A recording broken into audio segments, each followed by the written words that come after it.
Breaking news చూస్తున్నాం. శ్రీ చైతన్య విద్యా సంస్థలపై మహిళా కమిషన్ సీరియస్ అయింది.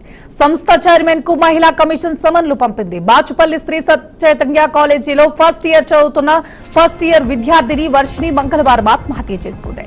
తన హాస్టల్ రూమ్ లోని ఉరి వేసుకుని ప్రాణాలు తీసుకుంది. హాస్టల్ నిర్వాహకుల ఒత్తిడి వల్లే ఆత్మహత్య చేసుకుందని విద్యార్థి సంఘాలు ఆందోళనకు దిగాయి. మేనేజ్మెంట్ తీరుకు నిరసనగా ధర్నా చేశారు. ఈ విషయంపై ఇప్పుడు మహిళా కమిషన్ నోటీసులు పంపింది. డిసెంబర్ 10న వ్యక్తిగతంగా హాజరు కావాలంటూ శ్రీ చైతన్య సంస్థల చైర్మన్ కు మహిళా కమిషన్ చైర్పర్సన్ నేరేళ్ల శారద ఆదేశించారు. చనిపోయిన అమ్మాయి వర్షిని స్వస్థలం నారాయణపేట జిల్లా ముక్తల్.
శ్రీ చైతన్య విద్యా సంస్థలపై మహిళా కమిషన్ సీరియస్ అయింది. సంస్థ చైర్మన్ కు మహిళా కమిషన్ సమన్లు పంపింది. బాచుపల్లి శ్రీ చైతన్య కాలేజీలో ఫస్ట్ ఇయర్ చదువుతున్న ఫస్ట్ ఇయర్ విద్యార్థిని వర్షిని మంగళవారం ఆత్మహత్య చేసుకుంది. తన హాస్టల్ రూమ్ లోని ఉరి వేసుకుని ప్రాణాలు తీసుకుంది. హాస్టల్ నిర్వాహకుల ఒత్తిడి వల్ల ఆత్మహత్య చేసుకుందని విద్యార్థి సంఘాలు ఆందోళనకు దిగాయి. మేనేజ్మెంట్ తీరుకు నిరసనగా ధర్నా చేశారు. ఈ విషయంపై ఇప్పుడు మహిళా కమిషన్ నోటీసులు పంపింది. డిసెంబర్ 10న వ్యక్తిగతంగా హాజరు కావాలంటూ శ్రీ చైతన్య సంస్థల చైర్మన్ కు మహిళా కమిషన్ చైర్పర్సన్ నేరేళ్ల శారద ఆదేశించారు. చనిపోయిన అమ్మాయి వర్షిని స్వస్థలం నారాయణపేట జిల్లా ముక్తల్.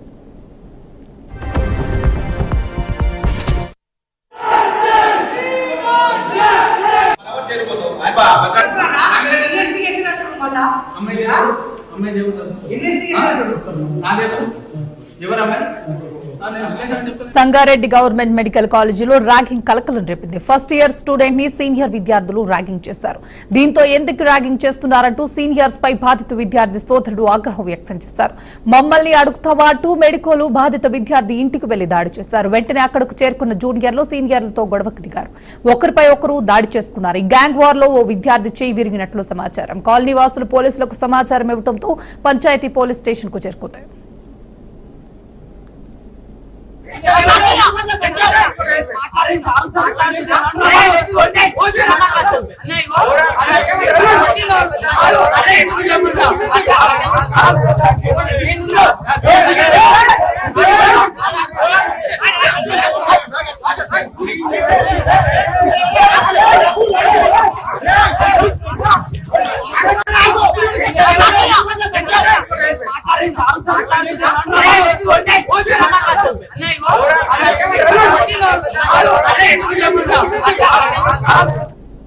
సంగారెడ్డి గవర్నమెంట్ మెడికల్ కాలేజీలో ర్యాగింగ్ కలకలం రేపింది. ఫస్ట్ ఇయర్ స్టూడెంట్ ని సీనియర్ విద్యార్థులు ర్యాగింగ్ చేశారు.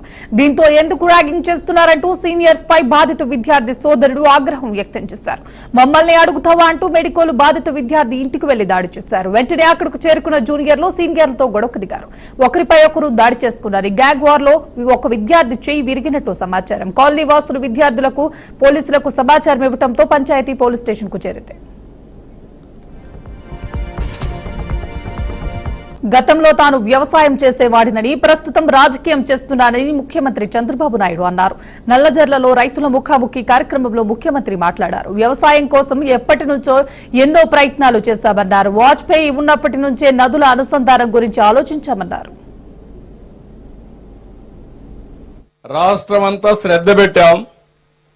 ఒకప్పుడు నేను ఇప్పుడే మిత్రులు చెప్పారు, మన వెంకటరాజు గారు, ఆయన చెప్పినప్పుడు మీరు వింటే, ఒకప్పుడు నేను ఇంకుడు గుంతలు మాట్లాడాను, చెక్ డ్యాములు మాట్లాడాను, పొలాల్లో చిన్న కుంటలు మాట్లాడాను, ఇంకో పక్క మైండ్ ఇరిగేషన్ ట్యాంక్స్ అన్ని రిపేర్లు చేశాను, అన్నా హజారే అని పిలిపించి మొత్తం రాష్ట్రం అంతా తిప్పి ఒక చైతన్యం తీసుకొచ్చాం.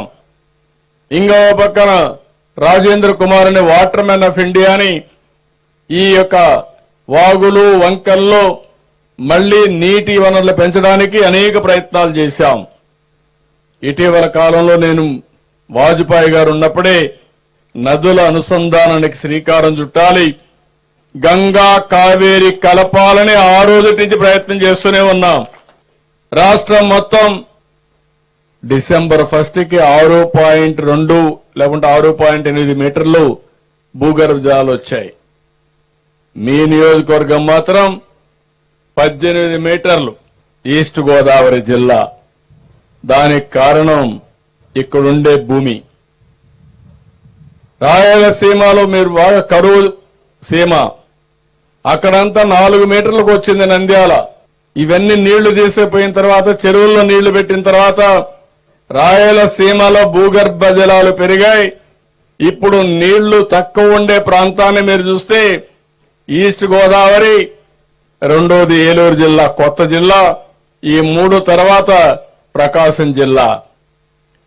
అందరూ ఆలోచించేది నీరంటే జలాశయాల్లో ఉండే నీరు మాత్రం ఆలోచిస్తారు, చెరువుల్లో ఉండే నీరు ఆలోచిస్తున్నారు. నేను ఆలోచించేది భూమిని జలాశయంగా చేసి భూగర్భ జలాలు పెంచుకోగలిగితే శాశ్వతంగా కరువు అనే మాటే ఉండదు. 6.8 మీటర్ల నుంచి 3 మీటర్లకు గాని నీళ్లు పెంచగలిగితే 5,000 కోట్ల రూపాయలు పొదుపవుతుంది ప్రభుత్వానికి కరెంటు విషయంలో. ఆ 5,000 కోట్లు ఖర్చు పెడితే రైతుల సంక్షేమానికో పేదవాళ్ళకు ఖర్చు పెడితే ఎంతో ఆదాయం వస్తుంది. రెండోది డిమాండ్ ఆధారిత వ్యవసాయం, 3 అగ్రిటెక్, 4వది ఫుడ్ ప్రాసెసింగ్, 5వది ప్రభుత్వాల మద్దతు. ఈ 5 పైన కూడా స్టాల్స్ పెట్టాం. ఎక్కడ చూసినా దీన్ని ఒక పద్ధతి ప్రకారం ఎట్లా తీసుకుపోవాలో తీసుకుపోతున్నాం. మొన్నే 24 నుంచి 29 వరకు 6 రోజులు మీ ఇంట్లోకి పంపించాం. మీ అందరితో మాట్లాడారు. ఈరోజు రైతు సేవా కేంద్రం వారిగా రాష్ట్రంలో ఉండే 10,800 సెంటర్లో ఈ కార్యక్రమాన్ని పెట్టాం. నేను ఒకటే ఆలోచిస్తున్నాను, వ్యవసాయం నిరంతరం సాగాలి, నమ్ముకున్న రైతు గిట్టుబాటు ధర రావాలి, మీరు కూడా ఆదాయాన్ని పెంచుకునే పరిస్థితి రావాలి. సిద్దిపేట జిల్లా హుస్నాబాద్ లో 262.78 కోట్లతో పలు అభివృద్ది పనులకు సీఎం రేవంత్ రెడ్డి శంకుస్థాపన చేశారు. ప్రత్యేక తెలంగాణ రాష్ట్ర ఉద్యమం ఈ కరీంనగర్ గడ్డ మీద నుంచి ప్రారంభమైందన్నారు. సిరిసిల్ల, సిద్దిపేటలను అభివృద్ది చేసిన గత ప్రభుత్వం హుస్నాబాద్ కు ఏం చేశారని ప్రశ్నించారు. అప్పట్లో రేషన్ కార్డు కోసం ఎన్నో తిప్పలు పడాల్సి వచ్చిందన్నారు. మంచి ప్రభుత్వం ఉంటే రాష్ట్రం మంచిగా ఉంటుందన్నారు. ఊరికి సర్పంచ్ మంచివాడైతే గ్రామం అభివృద్ది చెందుతుందన్నారు. ఇంకో పక్కన సిరిసిల్ల ఉంది, ఆ పక్కన సిద్దిపేట ఉంది. ఈ 3 నియోజకవర్గాలలో దేవుళ్ళే మన పరిపాలిస్తుర్రా? గత 10 ఏళ్లు ఈ హుస్నాబాదు, అంతకంటే ముందు కూడా టీఆర్ఎస్ వాళ్ళే ఎమ్మెల్యేలు ఉన్నారు కదా, ఆడ మొదలుపెట్టిన రంగనాయక సాగర్ పూర్తవుతుంది, కొండపోచమ్మ పూర్తవుతుంది, మల్లన్న సాగర్ పూర్తవుతుంది. ఆ నియోజకవర్గాలు నిధులు వరదలై పారుతాయి. కానీ హుస్నాబాద్లో మొదలుపెట్టిన మీ గండిపల్లి రిజర్వాయర్ కానీ, గౌరల్లి రిజర్వాయర్ కానీ ఎందుకు పూర్తి చేయలేదో ఆలోచన చేయండి. కానీ కేసీఆర్ కు సెంటిమెంట్ హుస్నాబాద్. సతీష్ బాబు మావోడే, మా ఇంటి మనిషే, ప్రచారం ఇక్కడి నుంచే మొదలు పెడతా అన్నాడు. అయ్యా, ప్రచారం మొదలు పెట్టడానికి నీకు హుస్నాబాద్ కావాల్సి వచ్చింది, కానీ నిధులు ఇయ్యనీకే నీకు హుస్నాబాద్ కాలేదా? ఈ ఆదర్శ గ్రామం అని ఒకటి తీసుకున్నావు, దానికి ఏం చేసినావు అని నేను అడుగుతున్నా. అడిగిన వాళ్ళందరికీ రేషన్ కార్డులు ఇచ్చినాం. ఆయల్ల ప్రభుత్వంలో రేషన్ కార్డు కావాలంటే అదో పెద్ద పైరవి, దొరగడి ముందల చేతులు కట్టుకొని నిలబడాల్సిన పరిస్థితి. కానీ మనం వచ్చిన తర్వాత అడిగిన ప్రతి కుటుంబానికి, పెళ్ళైన ప్రతి ఆడబిడ్డకు అమ్మగారింటికా నుంచి అత్తగారింటికి పోతే రేషన్ కార్డు అప్పటికప్పుడే ఇచ్చి ఆ కుటుంబాలను ఆదుకున్నాం. ఆనాడు దొడ్డు బియ్యం ఇస్తే పశువులకు దాన పెట్టేది. కానీ ఇవాళ మనం ప్రతి వాళ్లకు 3,10,00,000 మందికి సన్న బియ్యాన్ని రోజు మనం పంచుతున్నాం. ప్రతి ఇంట్లో ఈనాడు సన్న బియ్యం వండుకొని సంటి పిల్లలకు తినిపించి ఈ రోజు మా ప్రభుత్వం ఇందిరమ్మ రాజ్యంలో మేము సన్న బియ్యం తింటున్నాం, మాకు వస్తున్నాయని మా అక్కలు చెప్తున్నాం. అదే కాదు, ఆ ఎల్లా కరెంటు బిల్లు అవతల రూమ్లు ఉంటే యువతల రూమ్లు ఉంటే అవతల బంద్ చేసుకునే, జరసేపు ఫ్యాన్ వేసుకుంటే జరసేపు ఆపుకునేది. ఎందుకంటే కరెంటు బిల్లుల కష్టం ఉండే. అందుకే ఇవాళ పేదవాళ్ళు ప్రశాంతంగా ఉండాలి అని అంటే, ప్రతి పేదవాడి ఇంటిలో వెలుగులు నిండాలి అని ఈరోజు 200 యూనిట్ల వరకు ప్రతి పేదవాడి కుటుంబంలో దాదాపుగా 50 లక్షల కుటుంబాలకు 200 యూనిట్లు ఈనాడు ఉచితంగా కరెంట్ ఇస్తున్నాం. మంచి ప్రభుత్వం ఉంటే రాష్ట్రం ఎట్లా అభివృద్ధి చెందుతుందో, ఒక మంచి వ్యక్తి గ్రామ పంచాయతీ సర్పంచ్ ఉంటే ఆ గ్రామం అభివృద్ధి చెందుతుంది. రాష్ట్రం అభివృద్ధి చెందాలంటే మంత్రివర్గం బాగుండాలి. గ్రామం అభివృద్ధి చెందాలంటే గ్రామ సర్పంచ్ వార్డు మెంబర్లు మంచోళ్ళు ఉండాలి.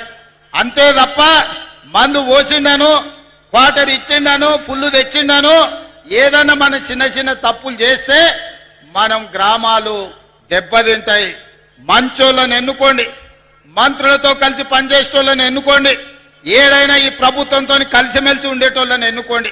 కాళ్ళల్లో కట్టెలు పెట్టేటోడు ఉంటే వానికి రాజకీయంగా పనికొస్తుందేమో కానీ మీ గ్రామ అభివృద్ధికి నిధులు రావు. అందుకే ఈడున్న యువమిత్రులను 10 ఏళ్ళు రాజకీయాలు పక్కన పెట్టండి, మన సమస్యలను పరిష్కరించుకుందాం. అందరు ఏకంగా గ్రామాలలో వీలైనంత మేరకు ప్రజలను ఒప్పించేకగ్రీవం చేసుకోండి, లేదా మంత్రులతోని ఎమ్మెల్యేలతోని కలిసి పనిచేసే సర్పంచులను గెలిపించుకోండి. అప్పుడు మన గ్రామాలకు నిధులు వస్తాయి. డిసెంబర్ 8, 9 తేదీలో హైదరాబాద్ లో నిర్వహించనున్న ప్రతిష్టాత్మక తెలంగాణ రైజింగ్ గ్లోబల్ సమిట్ కు అన్ని రాష్ట్రాల ముఖ్యమంత్రులను ప్రత్యేకంగా ఆహ్వానించాలని ముఖ్యమంత్రి రేవంత్ రెడ్డి నిర్ణయించారు. ఈ ఆహ్వానాన్ని అందించేందుకు రాష్ట్ర మంత్రులతో కూడిన ఒక బృందాన్ని సీఎం నియమించారు. స్వయంగా మంత్రులు ఆయా రాష్ట్రాల సీఎంలకు కలిసి సమిట్ ఆహ్వాన లేఖలు అందిస్తారు. ఈ నెల 4వ తేదీన మంత్రులు తమకు కేటాయించిన రాష్ట్రాలకు బయలుదేరి వెళ్తారు. ఈ సమిట్ ద్వారా తెలంగాణ రాష్ట్ర అభివృద్ధి లక్ష్యాలు, విజన్ 2047 ప్రణాళికను జాతీయ స్థాయిలో ప్రదర్శించాలని ప్రభుత్వం భావిస్తోంది. ఈ సదస్సు తెలంగాణకు పెద్ద ఎత్తున పెట్టుబడులు తీసుకురావడానికి కీలక వేదిక కానుంది.